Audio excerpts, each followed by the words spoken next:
Management lazima tubadilishe. Sijui kama tunaelewana. Lazima tubadilishe kwa sababu hakuna vile serikali inaweza kuendesha hii kampuni jameni. Sisi tumejaribu lakini imeshindikana. Miwa ya wananchi inaletwa hapa, inasagwa, mwananchi mwenyewe mkulima hajalipwa. Mfanyikazi hajalipwa.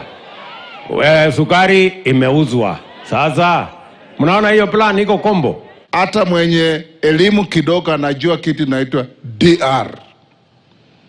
Ati nilipeleka miwa nimepata DR. Debit. Yaani umelima, umelinda, umevuna, umepeleka, unadaiwa. Hiyo ndio ugonjwa tumekuwa nayo hapa. Kampuni ya West Kenya iko hapa, haina madeni, inalipa wakulima. Kampuni ile ya Kibos inalipa wakulima. Kampuni ya Butali inalipa wakulima. Kwa hivyo miwa haina makosa. Kuna makosa kwa management. Si ndio? Kwa sababu kama kampuni ya private inafanya kazi, mbona kampuni ya serikali iko na kisirani? Fanyeni wa Kenya kazi. Wacheni kupromise vitu waziko. Hii ni Kenya gani hii?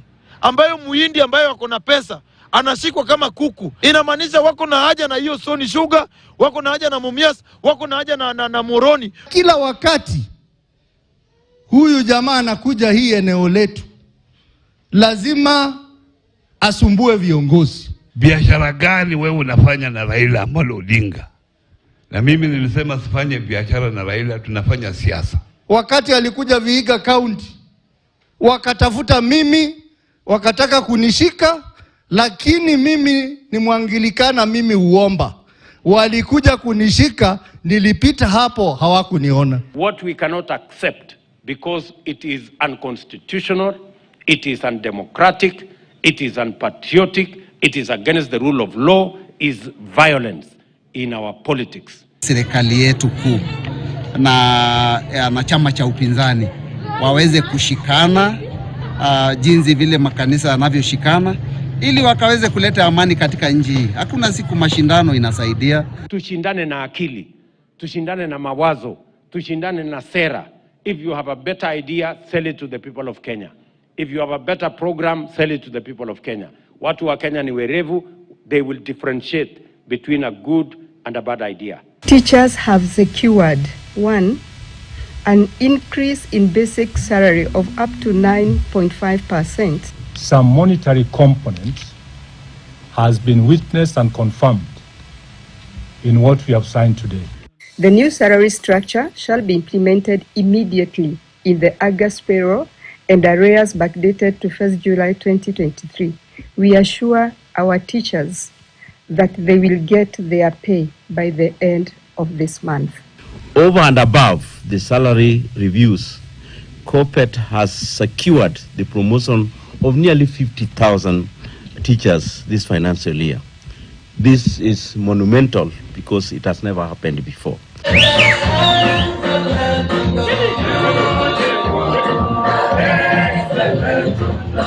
We are telling NSSF and we are helping them to invest in technology that can tie your pension with your retirement dates. So that 1 year down to your retirement, you receive a message telling you that you are retiring on 7th June and your due is this. We have a bill that is on the floor of the House that is equally removing us as parliamentarians from being under the pension scheme of the national government. We want to run it internally, sisi kama bunge, parliament, so that the day I will no longer be an MP, I'll just go to parliament and I'll be speaking to people who know what was my contribution during my days in parliament.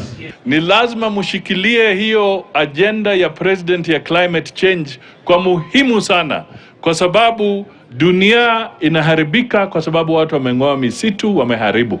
Maneno ya kukata misitu itakoma. Hii msitu ni ya muhimu. Hii chakula tuko nayo shambani itakuja kuwa nchi kame tukiendelea kukata msitu. Mtu asikudanganya tukipanda miti serikali itakunyang'anya shamba. Hapana. Plant trees to protect our environment. Maneno ya kupasha tohara wasichana ikome. Hiyo maneno haiwezi kuendelea tena.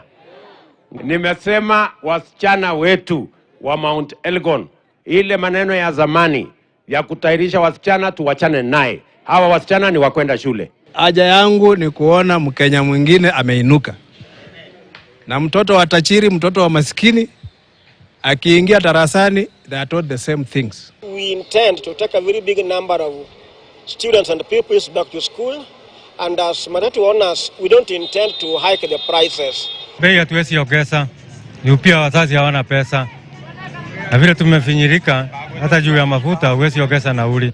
We appeal to our operators, our crew, to use the same prices that was increased before. Nimepata vitu viko kali, bei kali, na saa hii pesa hakuna, na tuko na watoto wengine. Times have been tough, the economy has been hard, prices have gone up, so parents are not buying to the usual capacity. And because all the terms are short, so parents have to pay fees within every 2 months, and so the buying power is not there. Kwanza kwa fees washa kuongea. Hata mimi nilikuwa nafikiria at least watatupunguzia angalau. Na hata hii mabwana anasema kumaliza basari, kama saa hii sijamaliza kulipa na najua labda mtoto akienda bado atafukuzwa. At least wasifukuze watoto. Juu saa hii akiunga ndio hiyo juu mafuta nini. Right, melange of issues there from, of course, the legislators, policymakers, and wananchi as well, regarding what is the current state of play as far as our politics is concerned, and also the economy, bearing the fact that today people are going back to schools. That is, our parents are taking our children back to school as well, as it has been depicted here on this editorial cartoon, very interesting, by Stano, on school fees and parents. They're feeling the pinch, and the J-clamp is tightening on them. Parents, you see the tongue is wagging out there. Dan Mazo, yes, the reality is on now. And of course, you've heard also from the matatu sector, they're not hiking the prices because that is the reality we have to contend with the current economic situation in the country. That is what happens when you raise the cost of living through high taxes on fuel. You know, when you overtax, then you kill the spending power of people, and you kill the power to look for money, and you kill small businesses. So that you know, when people spend more, then the government gains more because of taxes, and that has been the effect of the Fraudulent Finance Act, which went through the National Assembly. And then after increasing taxes of fuel from 8% to 16%, doubling, you know, if they're done up to 10%, you'll find more people, you know, are purchasing more fuel. But a lot of people are preferring now to walk or take a bicycle or use other alternatives other than purchasing fuel. That's why you find the matatu people are saying, we even if we hike the prices, people won't pay. The matatu will still be empty. And I think when you sample what has happened with the power failure this weekend, that is generally what the current government has become. It is a total failure, just like the way the power failed. That's how many other systems are grounding to a halt, including now school fees. Even if you say there is a free primary education, you find that even the so-called, you know, subsidizing the secondary education, the money from the ministry never goes to the grassroots. So you find that the teachers are forced to come up with other ways to you know, to charge in one way or another to keep the schools running.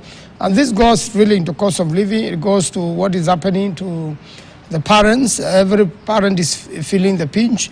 It is very, very difficult to educate children. Unfortunately, a lot of children will not report to school today. Thank you. Because one or two things have to be paid here and there, and the teachers are not allowing these children to go to school. Right, and even as we are looking at the entire sector with the 16% VAT, there's a bit of insincerity that is coming also from the government. Now we can see, after an expose that was done by the media, we have now the state now making a U-turn regarding that particular controversial pricing of a diesel cargo that allowed also Oryx Energies, as you can see it here, to make 1.7 billion shillings through inflated prices.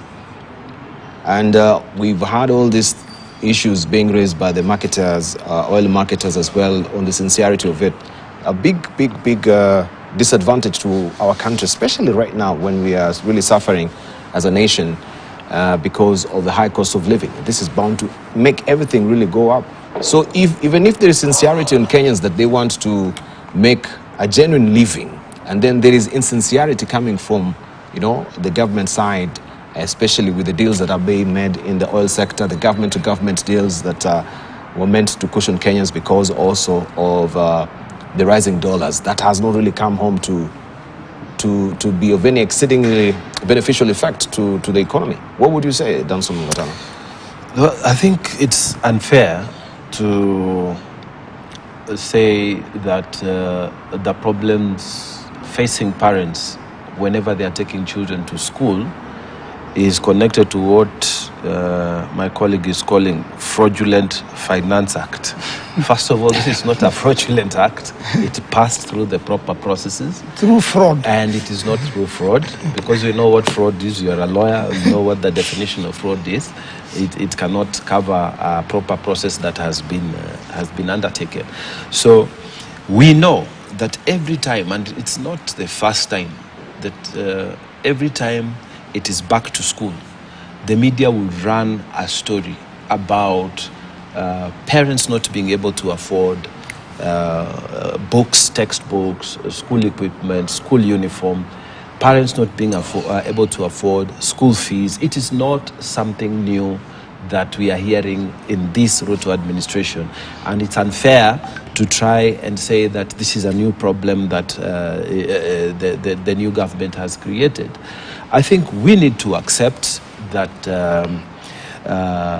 the cost of education is very high in this country, and that we need then to accept that there is a problem, and a new conversation needs to start around parents. Government, previous administration and even this one is talking about free primary education, which was started by Mwai Kibaki and continued in various formations. But a new discussions, a new conversation needs to come out that I'm having 7 children, 8 children, 10 children. All these people need to go to school. What is my plan? How does insurance come into this? It's time for us to plan ahead.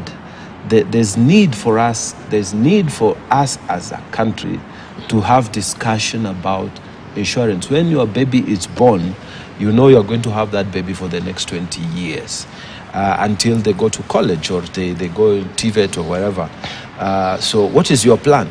Your plan cannot be that I'll have, with my 3 wives, I will have each one of them giving me 7 kids, and God will help me, government will give me finances, government will... That conversation we must have, that we need as a parents to take responsibility. No matter how difficult these things are, we need to have that discussion. So for me, I think life is difficult, education is expensive in Kenya. We need to find another way of also dealing with it, because as you know, education takes a very large portion of the budget as a whole. And I don't see what more the government can do. I have seen that the minister is asking for more waivers so that university education can work. And we would want to support that. We'd want to be like Cuba, where education for university is free. You can go there, study as much as... That's why we have so many doctors from Cuba. But is it really sustainable? So that's the question. This discussion we must have. And we must accept that education is expensive, and we find a way of solving those problems. Instead of just saying, it's government, it's government. It can't be government alone. Those children are, yes, Kenyan children, but they are also our children. So what is your plan as a parent, as the government also plans for what they are doing? Yeah. Indeed. And you've not really tackled the issue of, I'm talking about the inflated oil cargoes as well. Or this is a fancy footworks from you as well. No. How to... There was a government-to-government deal, as I understand.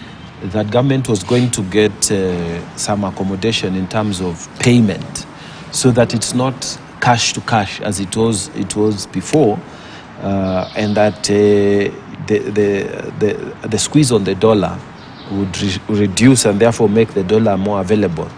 Now, if the oil marketers are saying this is not a genuine deal, then I would wish those people to come to the Senate Energy Committee, to National Assembly Energy Committee, and state the facts that there's a problem.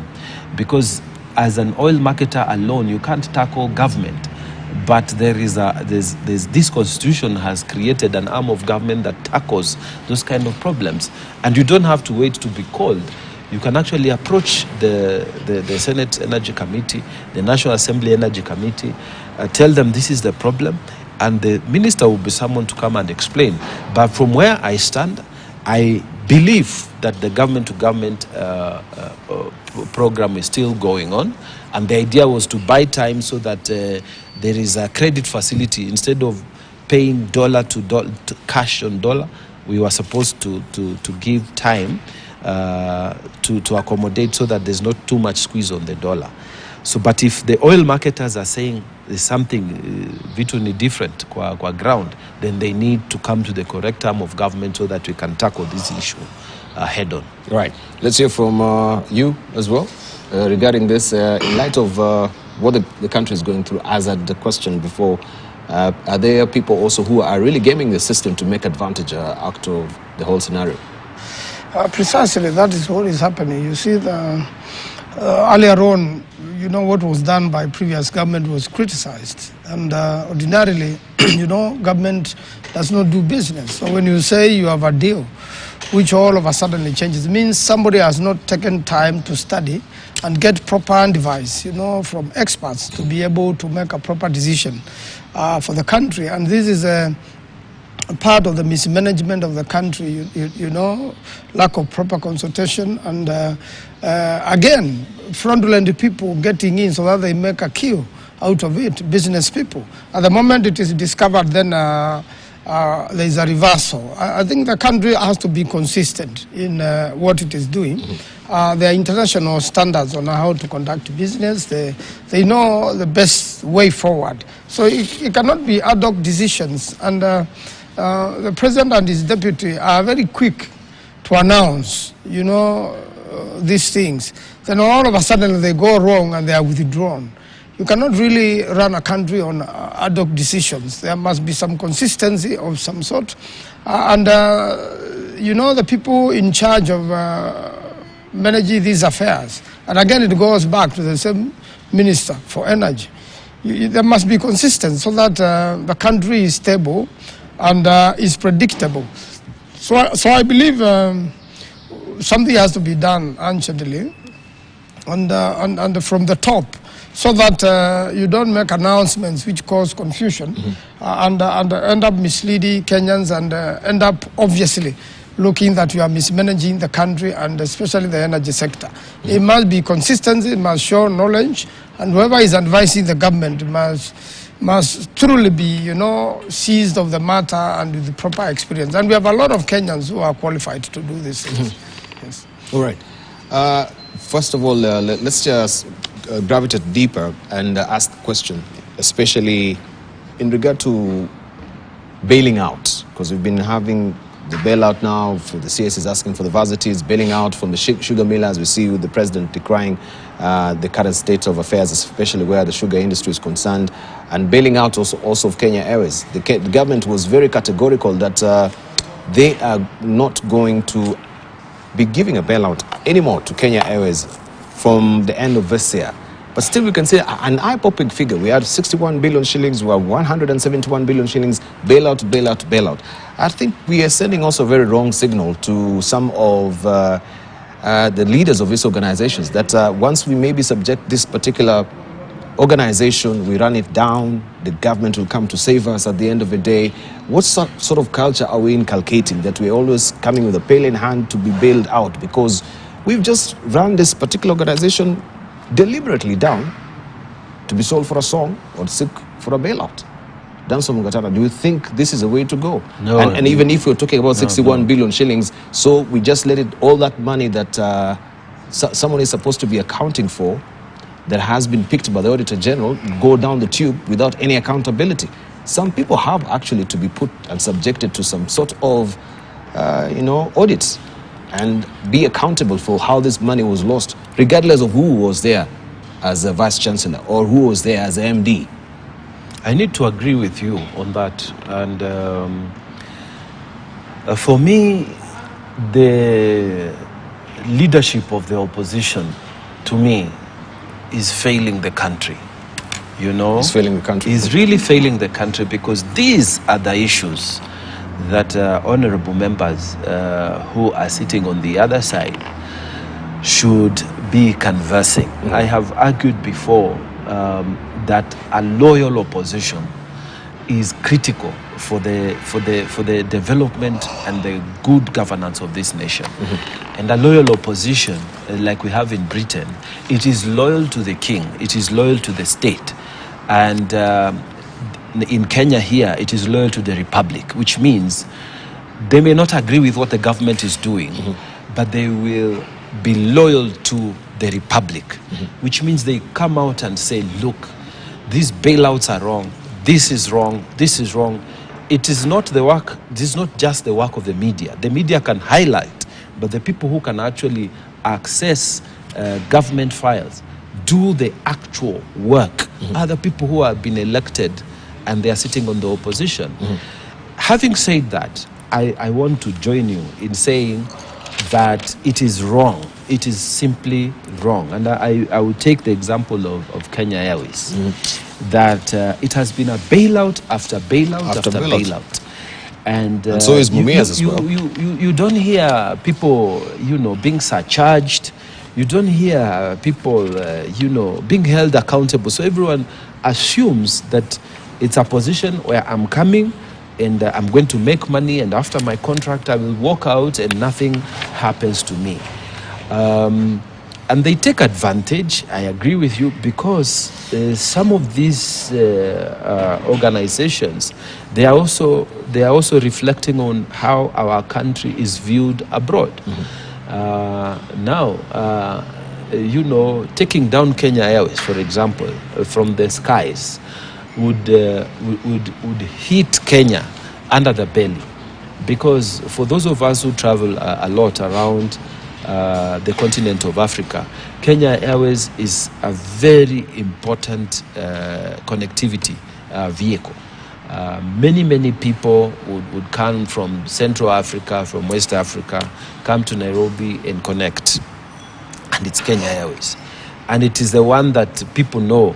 So if today you come and say, no, it is bankrupt or it is going down, we need to take it out, the ramifications are huge across the continent and also on the reputation of the nation. So because of that, you find that the government struggles. This is not making monetary sense, but it is carrying also the prestige of the nation. It has this and that implication. So at the end, they cave in.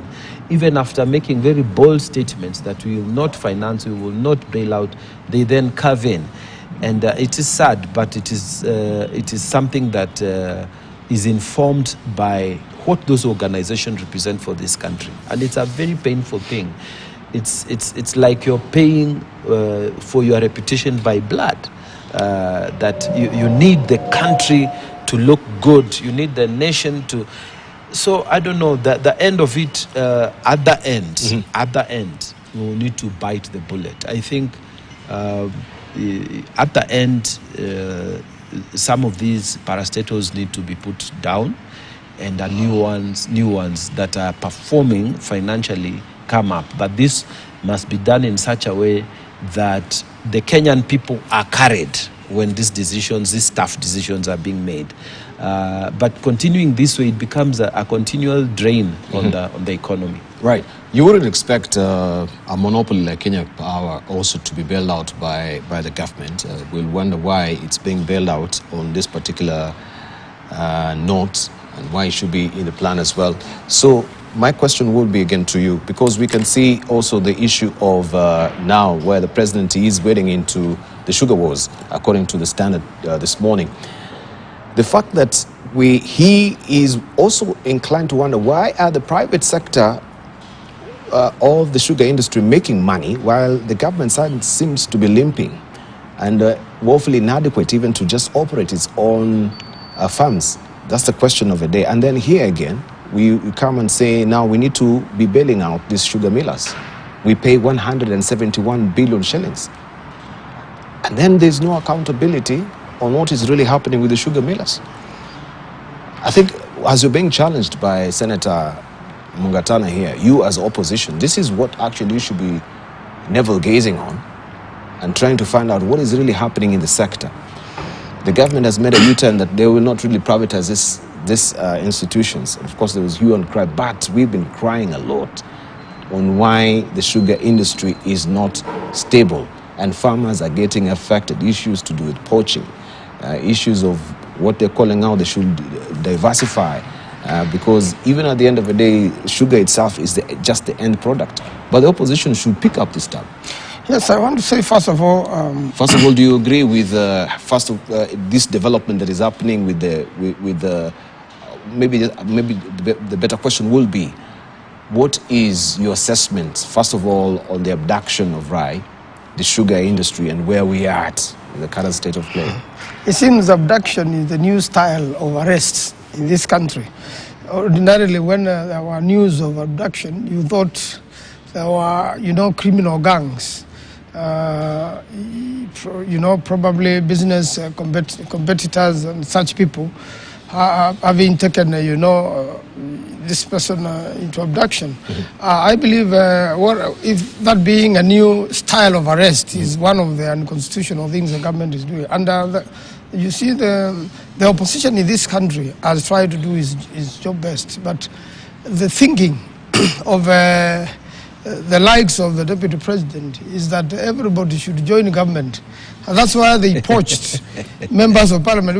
We are a multi-party nation. We are not a single-party nation. So if our members of parliament had not been poached, opposition will still be majority in the houses, and opposition will be very strong.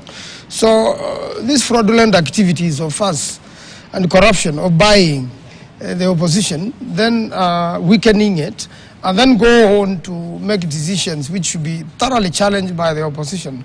If you're going to bail out the university, somebody mismanaged the university and stole the money.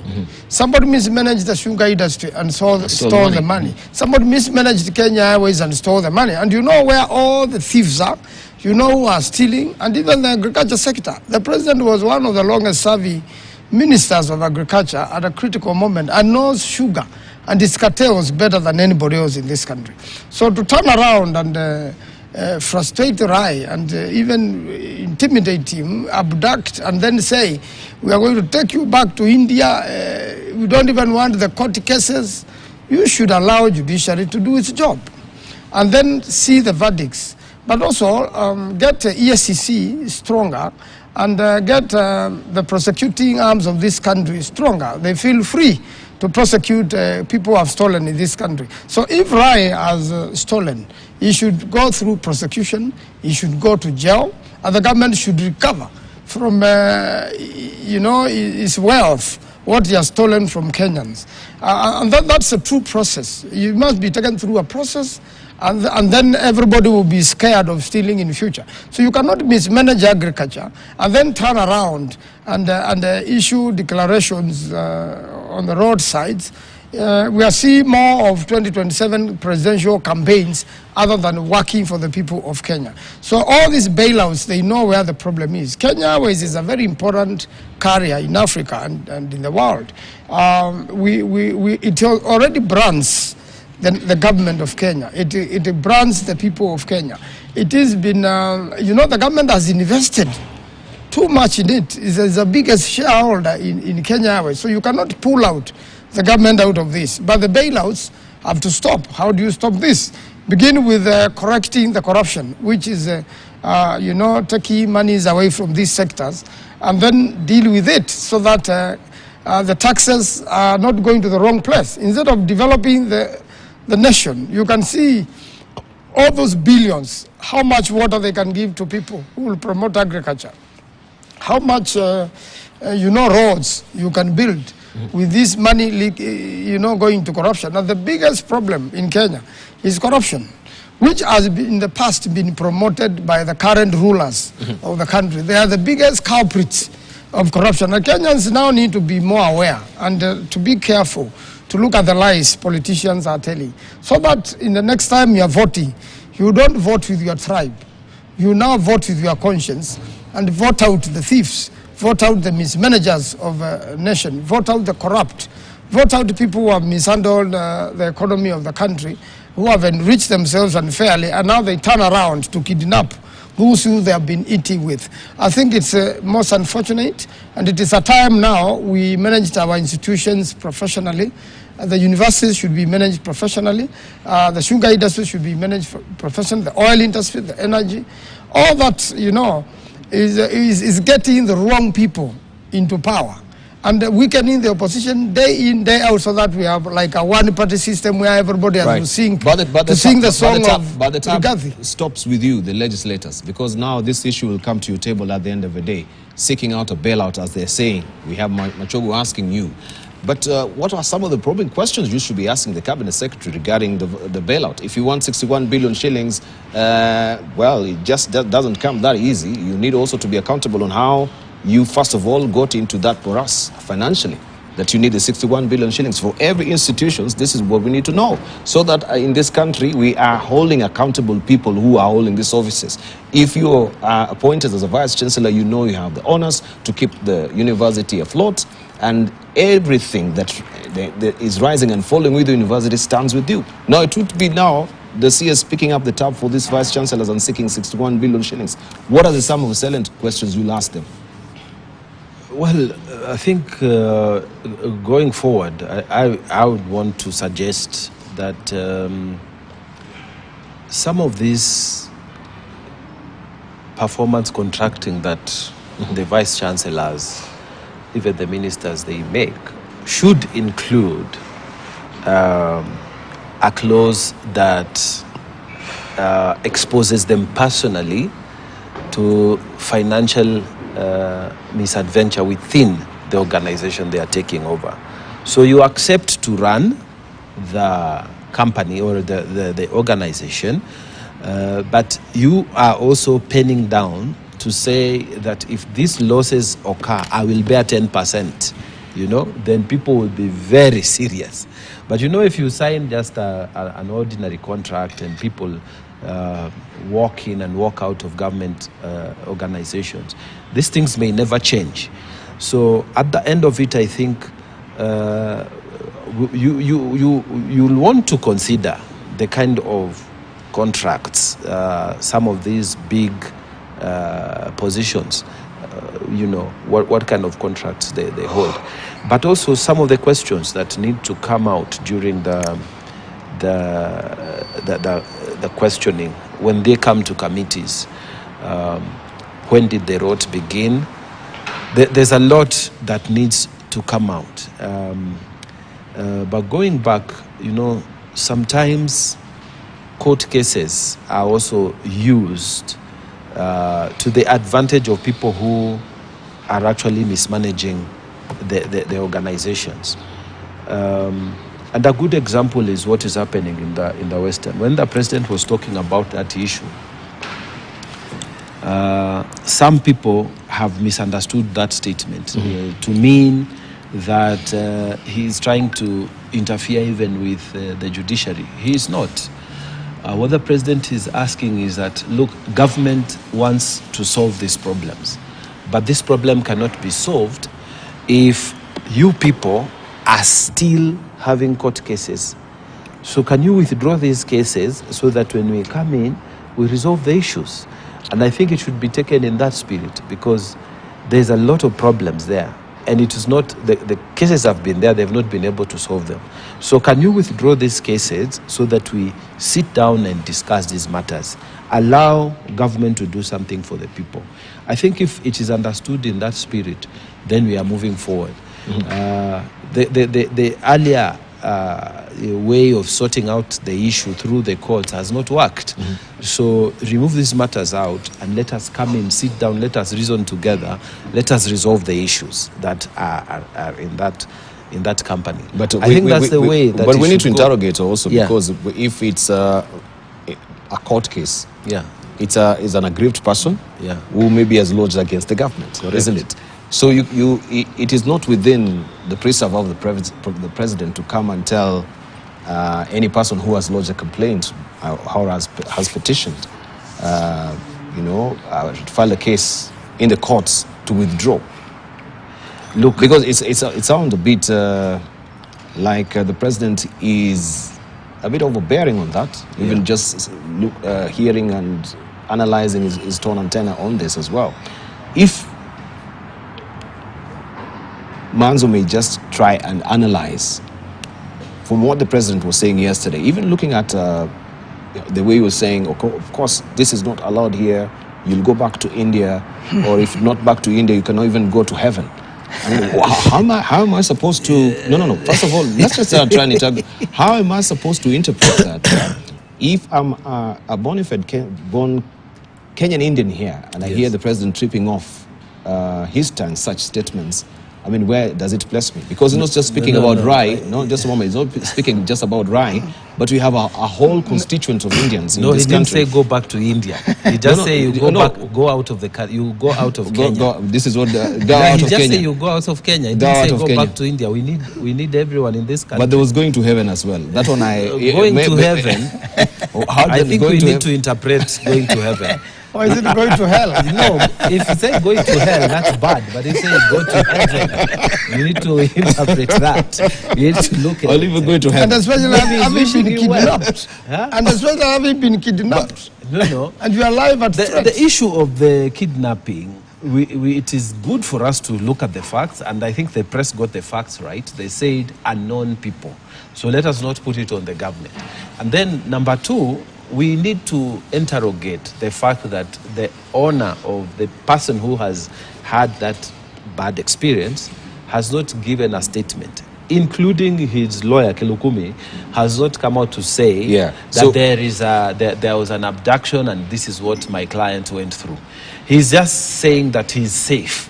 Okay, so let's not speculate and create a story around it. It is true that safely kidnapped. Safely kidnapped. That's what the advocate said. I don't know, but let's look at it this way. Sometimes court cases, and it is true. And I remember even the previous president Uhuru Kenyatta. At some point, he was also talking about injunctions against government projects. Yeah. Where individuals wake up, it's the SGR, it is this huge government expenditures that have been put, and they go and get conservatory orders. Conservatory order means the project stops where it is until the matter is determined.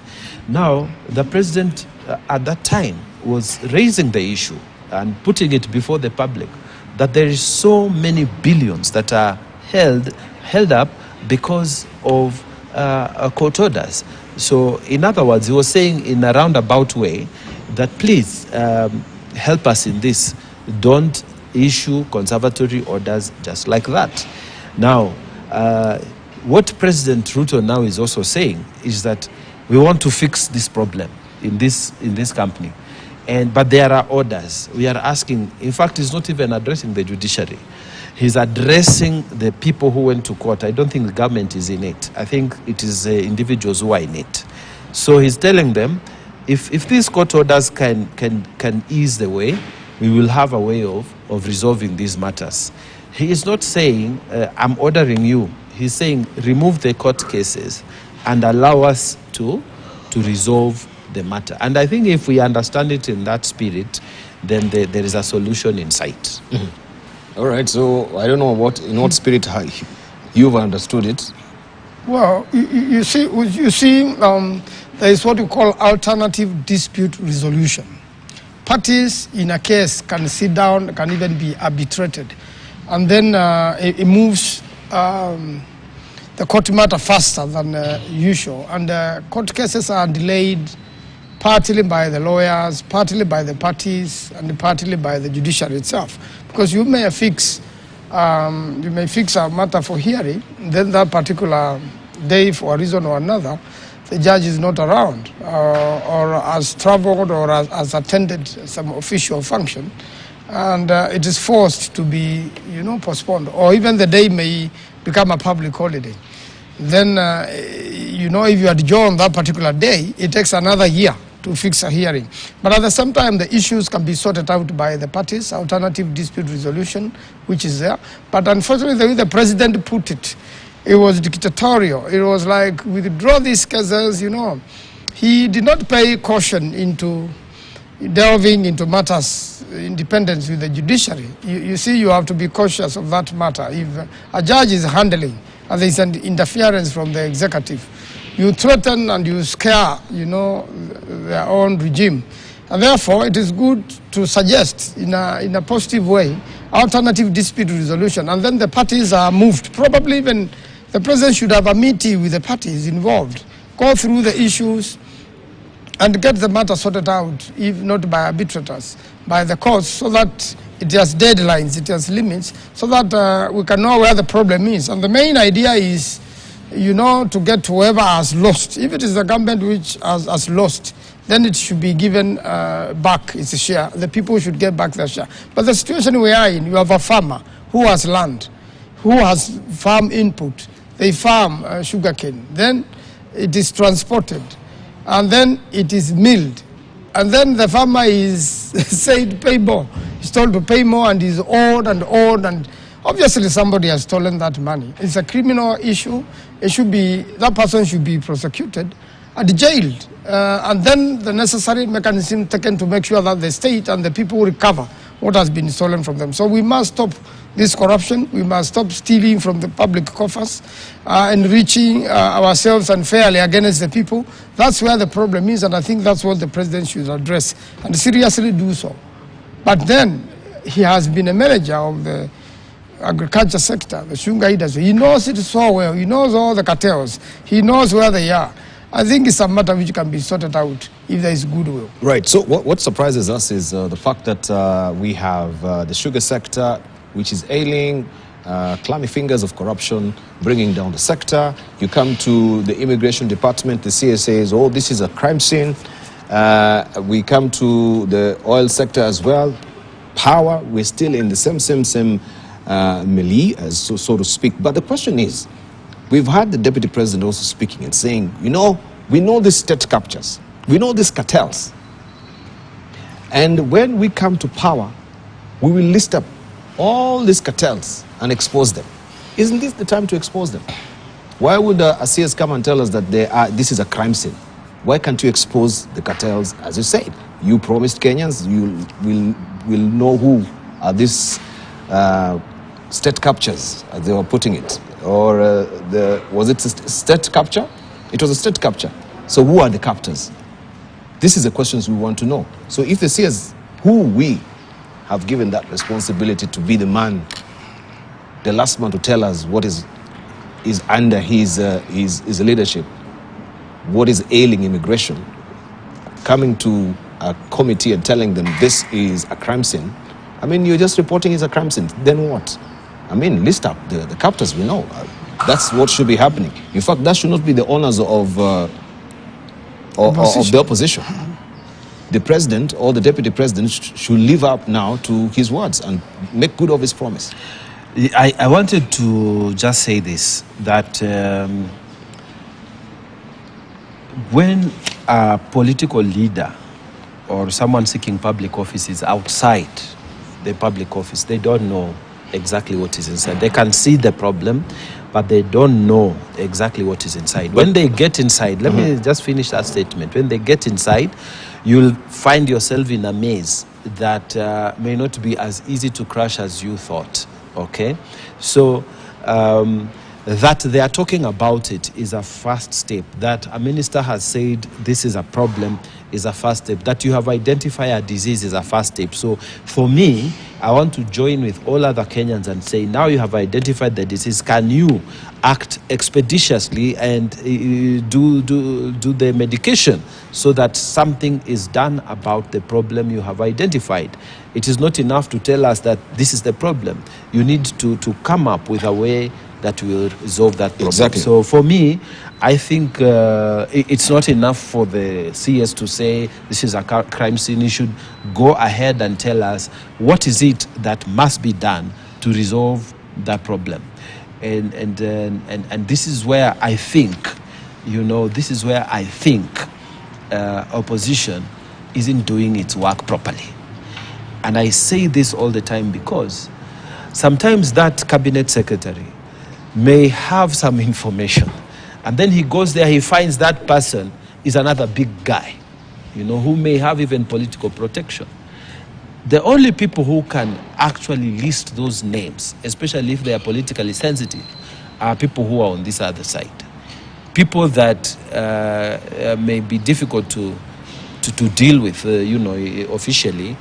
The opposition can come to the House and state this and this and this and this. So and so you are involved. So and so you are involved. In fact, Cabinet Secretary X, your company is the one that is doing XYZ in this other place. So we demand your resignation. At the very least, that person will withdraw that company from the corruption. So what I'm saying is, we need also vibrancy in this sector of governance, which is lacking, and they have taken their role way out.